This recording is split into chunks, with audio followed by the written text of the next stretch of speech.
ada informasi kalau sejumlah mahasiswa penerima Kartu Indonesia Pintar Kuliah atau KIPK dari Universitas Diponegoro diduga enggak tepat sasaran.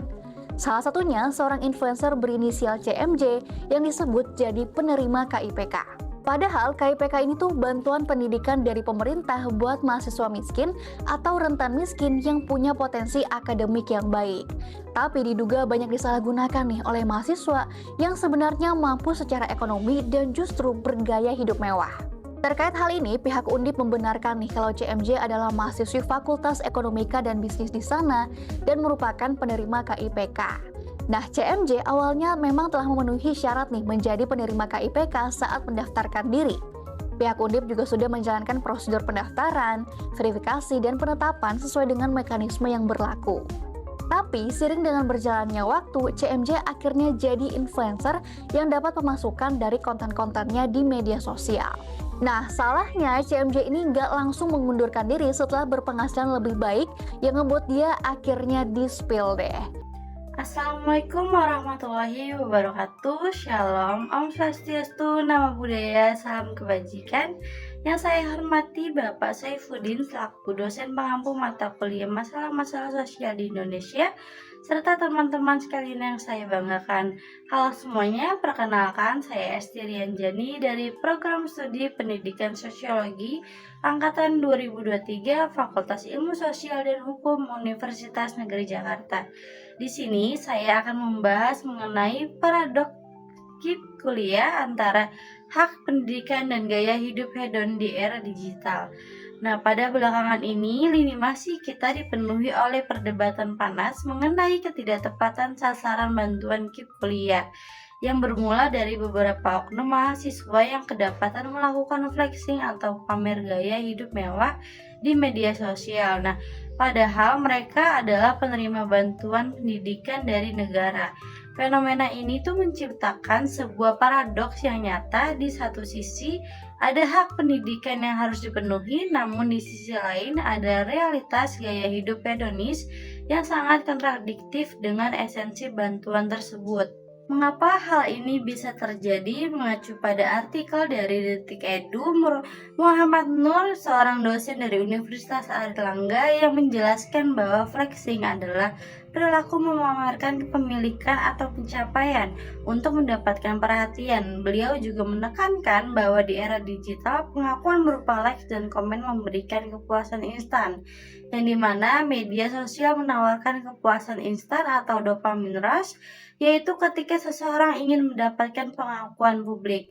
Nah, masalahnya yang menjadi pelik ketika si pelaku adalah mahasiswa KIPK, yang dimana seseorang yang secara ekonomi tergolong kurang mampu justru ingin terlihat sangat mampu di dunia maya. Secara sosiologis ada dorongan kuat untuk melakukan pencitraan identitas.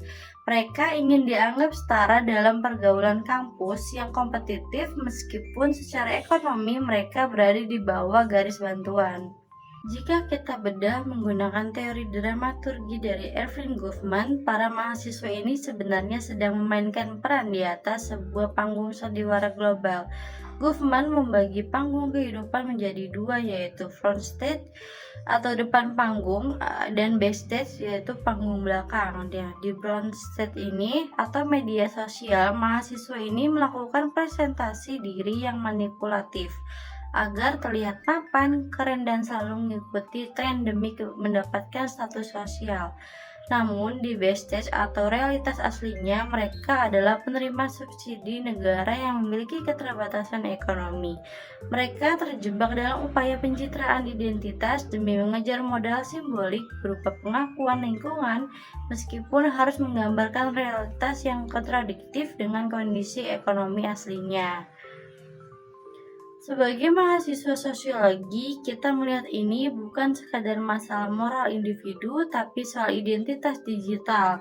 Di lingkungan universitas, seringkali terjadi peer pressure yang luar biasa, yaitu mahasiswa menerima KIPK terjebak dalam posisi sulit. Ada ekspektasi bahwa mereka harus tetap terlihat miskin untuk dianggap layak.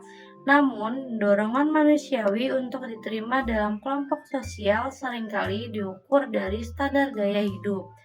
Bapak Muhammad Nur dari Universitas Airlangga juga menyebutkan bahwa perilaku ini adalah upaya mencari pemenuhan kebutuhan akan pengakuan. Sayangnya, pencarian jati diri ini dilakukan dengan cara yang tidak etis, yaitu menggunakan dana yang seharusnya untuk menunjang pendidikan justru untuk menunjang gaya hidup demi status sosial. Perilaku presentasi diri yang kita bahas tadi mungkin terlihat sebagai urusan pribadi di media sosial, namun dalam kacamata sosiologi, tindakan individu ini memiliki rasionalisasi yang luas terhadap struktur masyarakat kita. Dampaknya juga sangat serius.